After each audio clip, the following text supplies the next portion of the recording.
There are lots of good reasons to tie up in a fight. If you follow our strategies here and our tactics for entering the clinch, then you're going to have success when you fight. Let's familiarize ourselves with the clinch positions we'll be dealing with in boxing. With the overhook, I'm reaching my hand over the top of my opponent's arm. I'm hooking behind their elbow. I'm establishing a safe head position either outside of their shoulder or in front of their shoulder, and I'm lifting them up off of their base so they can't drop down and slide out of this tie-up. To finish this tie-up, I need to get double overhooks. So I reach for his far side arm. I bring my hands together into this gable grip. Just like before, I'm above his elbows. That's going to give me the most control. And I'm lifting him up so he cannot easily drop his weight down and out of this position. A single underhook has me threading my arm under my opponent's armpit, squeezing tightly onto their shoulder, and lifting them up and out of their base. Once again, when I'm here, I'm establishing a safe head position, either outside of their shoulder or tightly onto the front of their chest. If I want to make this position a lockdown, I need to establish an underhook on the other side as well. So I reach across, I thread up under the armpit, and if I'm just holding like this, I'm using a lot of energy to keep this person in position, and they're going to fight out. So once again, I'm going to gable grip my hands, pinch my elbows in tightly, and puff my chest up so that this person can't escape from this position and they can't functionally hurt me until the ref comes and breaks us. Our next position is the body lock, where I'm changing levels and cinching up around my opponent's waist or hips. It's really important that when I do this, I don't hang out in this position and I quickly swivel behind my opponent or spin my opponent into a worse macro position in the ring. You're usually going to find the body lock after changing levels. So let's say Antonio throws a 4 and I step in and wrap up his hips. It's important when I do this that he's on my left side because that protects my liver, doesn't let him wail on me, and it also gives me better leverage to swing around him or to turn him into a worse position where he's on the ropes. So if I throw a hook at Antonio and he establishes that body lock on me, I can use this to establish a dominant clinch position by wrapping up his head and putting him in a headlock. Now, in boxing, I can't sit back and choke him like it's a guillotine, but what I do want to do is I do want to make sure that he can't exit from this position, whether that's by sticking my arm straight down to create a barrier or reaching for his far side armpit. And most importantly from this position is I want to use this to tire out his back. For the briefest of moments when he's in this headlock, I want to drop my weight on him and make him hold my weight. This fries out his low back. It's going to make it harder for him to punch hard and harder for him to defend reactively. It's going to sever that connection between his hips and his upper body.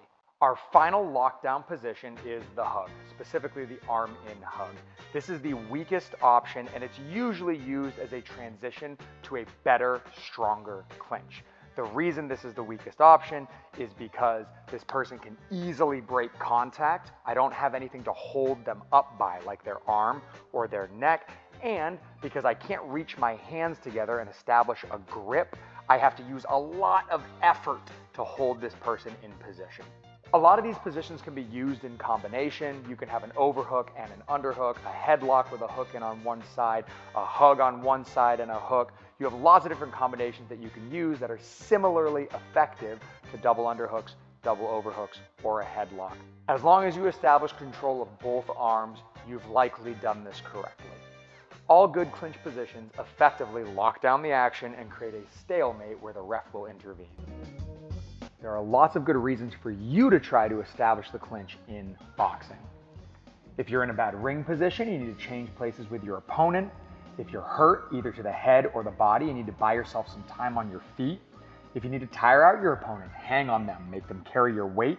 If you're shifting gears, clinching, releasing, and hitting, clinching to keep your opponent off kilter. As a recovery tactic from a bad position or from a missed punch. If you didn't have an exit strategy when you entered into an exchange, and simply as a crime of opportunity. If you have the opportunity to clinch and you're familiar with these positions, you'd be silly not to take it. Our first rule, you don't want to be reaching for the clinch. If I'm working with Antonio and I want to tie him up, and I reach out like this, I leave myself very, very, very vulnerable. Anytime your hand is not on your face protecting you, you're vulnerable. And if it's away from your face and it's not even threatening offensively, there's nothing stopping Antonio from shooting and attacking through that space. I'm always going to have more success with our second rule here by getting closer. Closer is better. As I get nearer to Antonio, there is less time for him to hit me as I go to tie up. And the last rule that I want to pay close attention to is I want to get my head offline. I don't have to worry about this left hand hitting me if I bring my head to the far side and then worry about tying up this arm. You're going to have greater success with your clinch entries if you dress them up as you would with an angle. No naked angles, no naked clinch entries. They must all be augmented with something.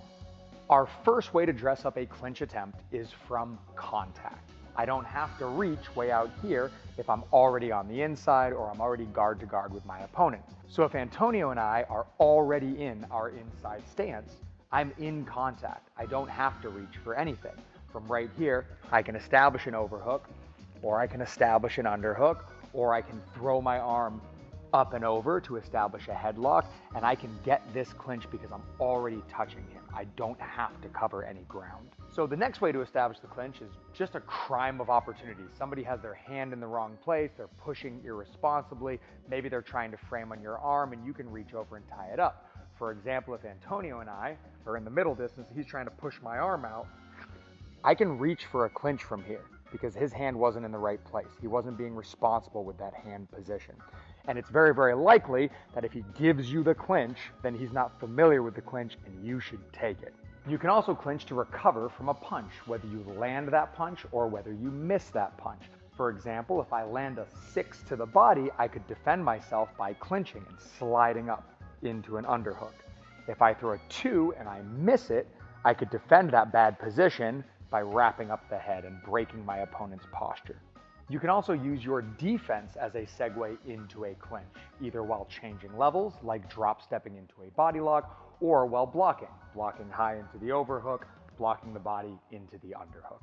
Stopping an opponent from tying you up is the most important clinch lesson if you're a small pressure fighter. Let's begin the lesson with 4 tactics to fend off a clinching opponent. Our first tactic for shutting down the clinch is kind of a silly one, but it's true, and this is just to unload absolute, unyielding, extreme violence on your opponent. If they're taking their hand off their face to reach for you, then they are undefended. And frequently, disincentivizing an attack can be better in the long term than defending it in the short term. Or as the old timers say, a good offense is a good defense.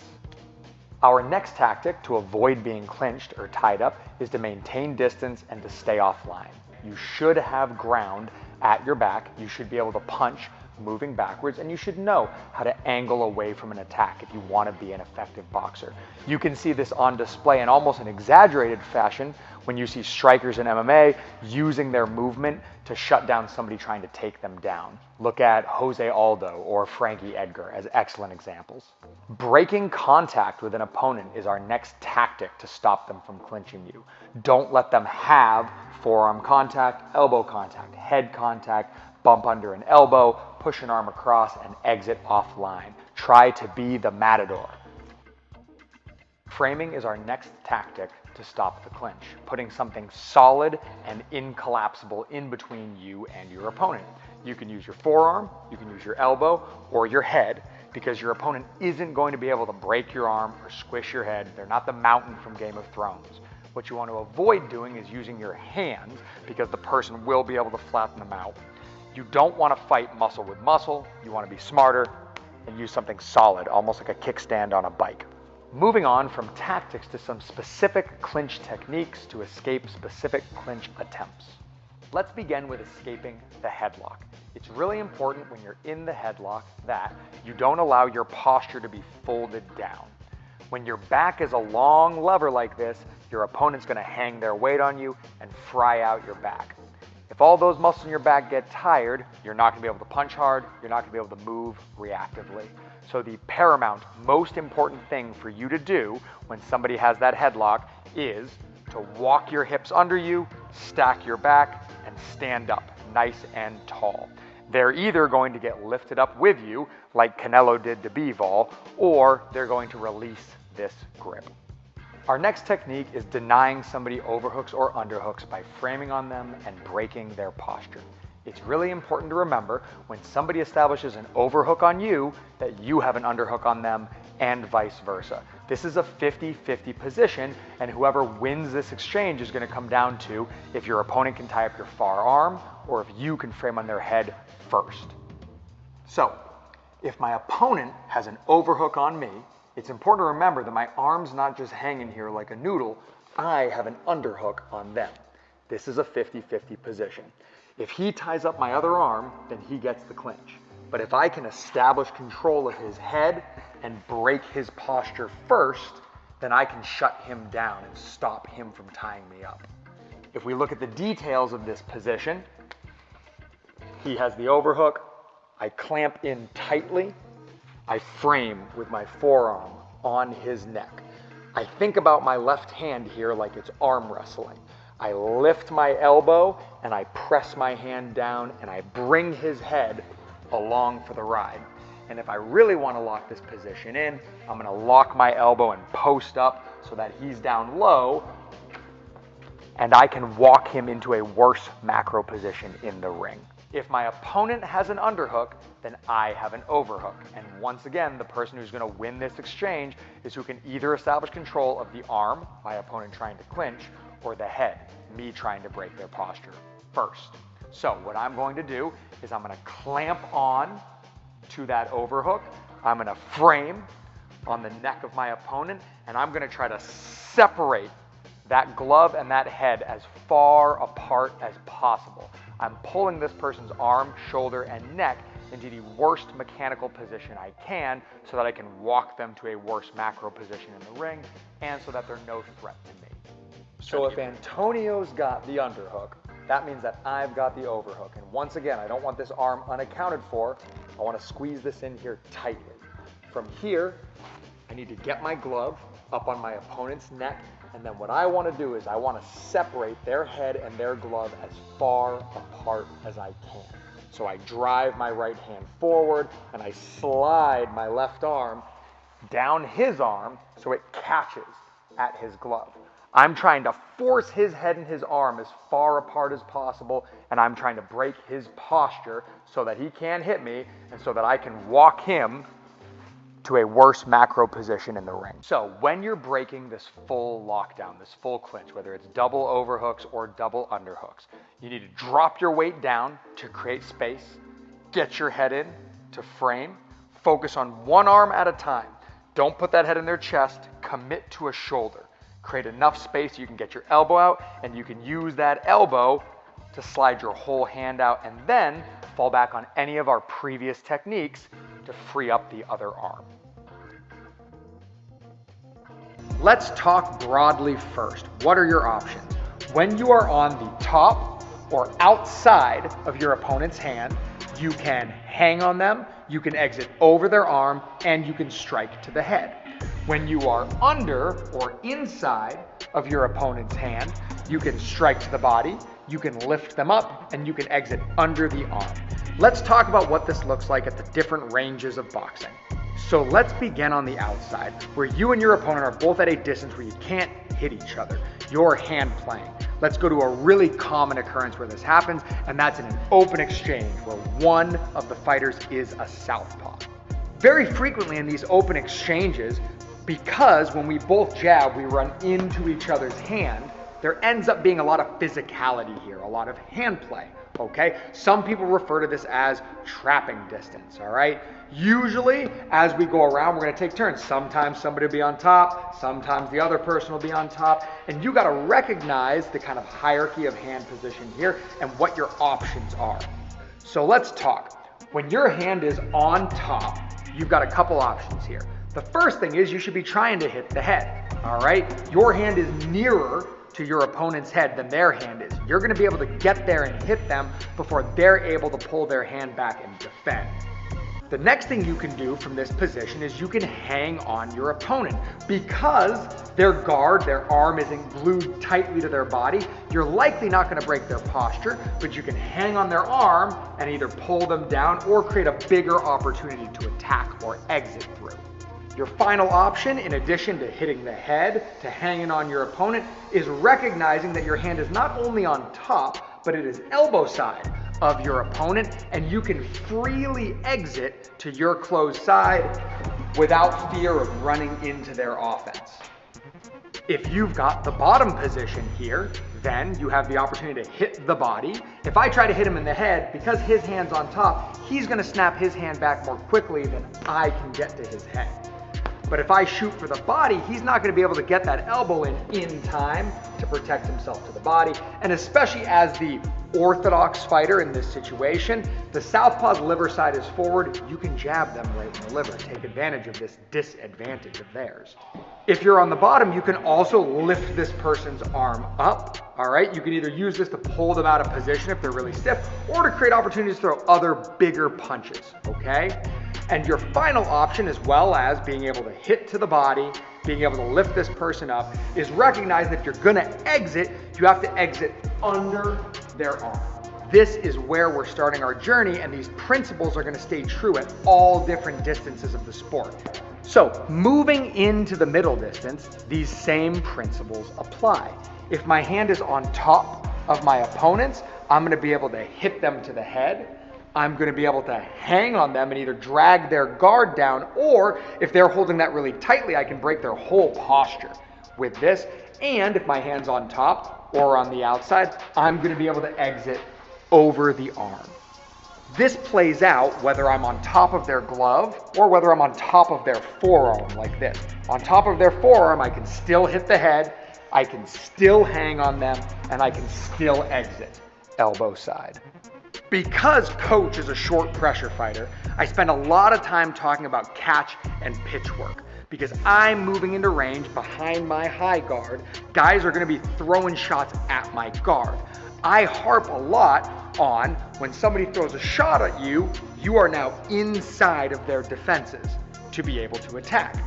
But it's important to remember that if you're the one throwing the shot, you are now outside of their offenses. So how does this play out? Last call! Such a nice, small-town boy. You like baseball, call your mom every day. Love you, Mom. So if I take the lead here and I throw the hook at Tristan and he blocks it, again, he is inside of my defenses. But I have a baked-in exit strategy here where I am outside of his offenses.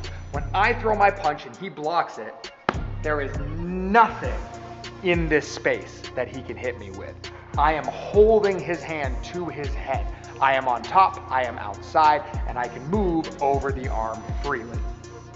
When we're in the middle distance, if I'm the guy who has his hand underneath, just like on the outside, I can lift, I can exit under the arm, and I can hit to the body. So a position that ends up happening very, very frequently is somebody will adopt a half guard position. So you folks remember from our previous videos, the two arm positions you have when you're clinching are overhooks and underhooks. If you have an underhook, you can work the same way we've talked before. You're under the arm, you can hit the body, you can lift them up, and you can exit under their arm. So if I'm in here with an underhook, it's important to remember that if you have an underhook, your opponent has an overhook. If you have an overhook, your opponent has an underhook. So with this underhook, if I can create space, I can hit to the body. I can use this underhook to lift this person up out of base and out of position so they're less of a threat to me. And I can use this underhook to wing their arm out so that I can exit under the arm. So, like I said, if I have the underhook, that means my opponent, Tristan here, has the overhook. So from the overhook, he can hit me in the head, boom, all right? He can hang on me and pull me out of position, good.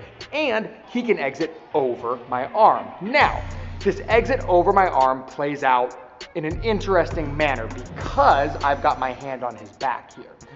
He can exit over my arm, and if I go limp arm, go ahead, then my arm's just gonna turn through and he's gonna get that exit as he usually does. But my wrestlers, my MMA fighters, anybody who's watched Mike Tyson versus Francois Botha knows that if I try to fight him, he has me in a position called a whizzer, where he is levering against the line of my elbow. So if we see this again, he goes to exit, go ahead, slow, and I try to fight. If I try to fight him, he's got me in a really good position, and he's the one who's gonna get the better of this.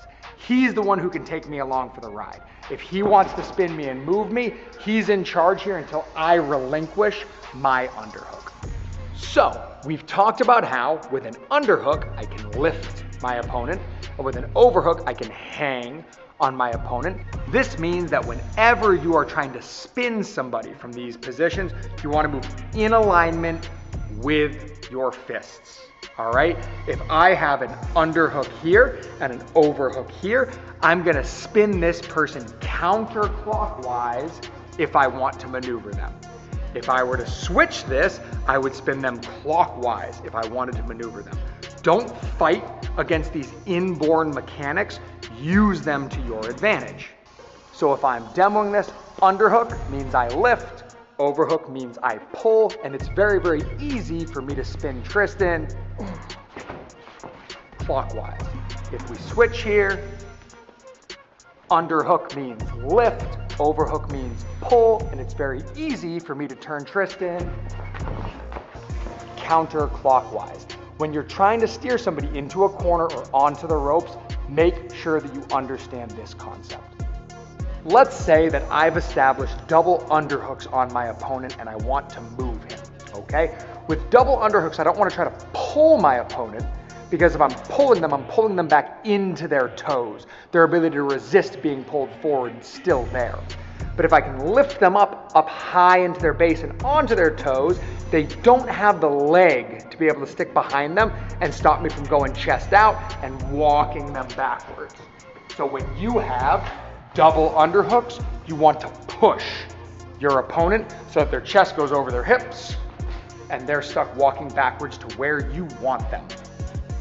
If I've got double overhooks, I'm gonna really struggle to push my opponent backwards, all right? Instead, I wanna hang on him, break his posture forward over his hips and drag him, pull him into the position that I want.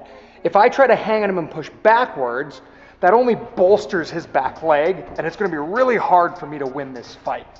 But if I drop down and back and forward, like this, then his posture's broken, and it's gonna be easy for me to pull him into a bad position.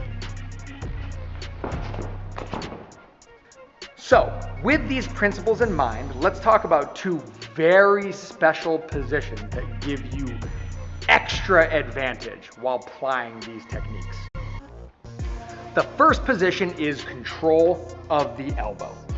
Elbow control is a really special technique because when I have the elbow, it's really easy for me to transition between being under somebody's arm and over somebody's arm. I'm not going to easily get into a position where I'm on top or inside, but from under, I can lift up and create opportunities to hit the body. And from over, I always have a quick exit that I can take, or I can snap off a shot to the head if the person tries to pull their hand under my hand. The other thing that makes the elbow such a great point of contact is that I can hold the elbow without letting this person have easy access to my head. I can hold the elbow while hiding behind their arm, which creates a really nice locking mechanism here and almost completely takes their hand out of play. If they try to pull the hand down for an uppercut or to hit me in the body, I can just ride that arm down with this pincer between my head, my shoulder, and my hand. The other kind of like game-breaking, highly advantageous position is the bicep tie. This is an extremely sought-after position in Muay Thai kickboxing when the clinch is such a valuable part of their game, and in boxing it is equally as advantageous. This starts by me getting my hand inside of my opponent's hand and then catching on to their upper arm, their bicep right here. The reason this is such an advantageous position is because with my hand, I'm on top and I can pull and I can hit the head. And with my elbow, I'm on bottom and I can lift, and I can create opportunities to exit under the arm and take them out of position.